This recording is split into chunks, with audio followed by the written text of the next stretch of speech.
दोस्तों ये छोटी सी कहानी कश्मीर के एक जंगल की है जहां मोनी चिड़िया अपने पति कल्लू कौवा और अपनी दो बेटी और सास के साथ रहती थी। मोनी चिड़िया की सास बहुत खड़ूस व जालिम थी। वो मोनी चिड़िया की दोनों बेटियों से बहुत जलती थी।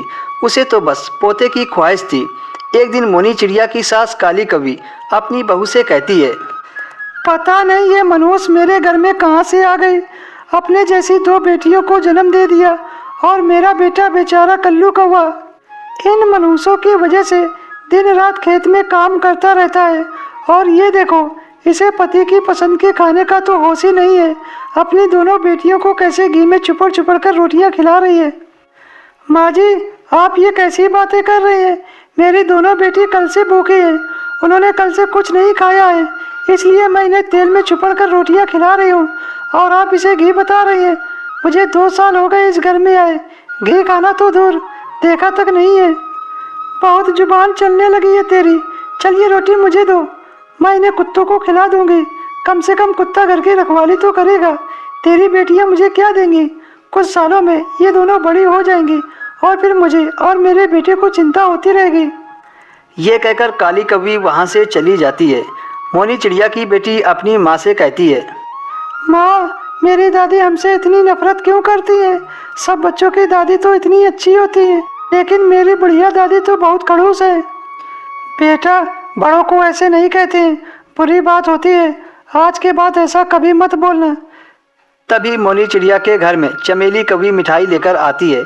फिर चमेली कौवी मोनी चिड़िया को बताती है, मेरी बहू को बेटा हुआ है, इसलिए मैं मिठाई लेकर आई हूँ। यह सुनकर मोनी चिड़िया की आंखों में आंसू आ जाते हैं। फिर चमेली कौवी उससे पूछती है, क्या बात है मोनी चिड़िया, तू रो क्यों रही है? मेरी बेटियां सुबह से भूखी हैं और माँ जी ने खाना रसोई में बंद करके रख दिया है।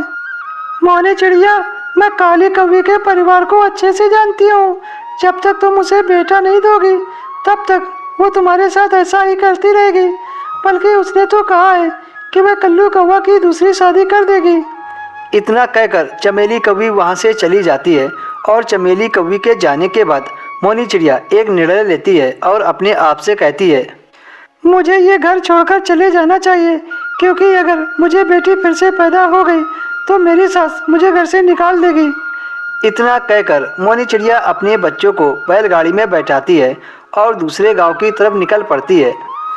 रास्ते में मोनी चिड़िया की बेटी अपनी माँ से पूछती है, माँ, हम लोग कहाँ जा रहे हैं? बस तुम मेरे साथ चलती रहो, जहाँ हमारी किस्मत ले जाएगी वहीं पहुँच जाएंगे।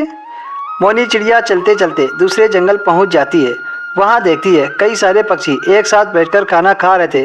तभी मोनी चिड़िया वहाँ पर जाकर उल्लू से पूछती है, क्या मुझे भी खाना मिल सकता है? मेरे बच्चों ने 2 दिनों से कुछ नहीं खाया है, लेकिन मेरे पास पैसे नहीं है।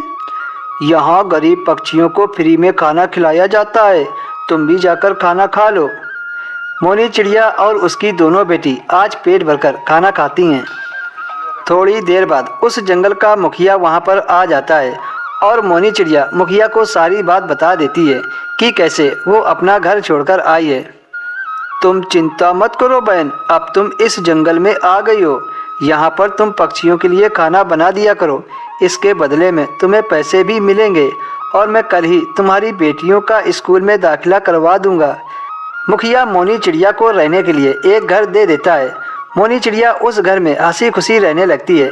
दोस्तों, इस कहानी से हमें ये सीख मिलती है कि हमें बेटा बेटी में फ़र्क नहीं करना चाहिए।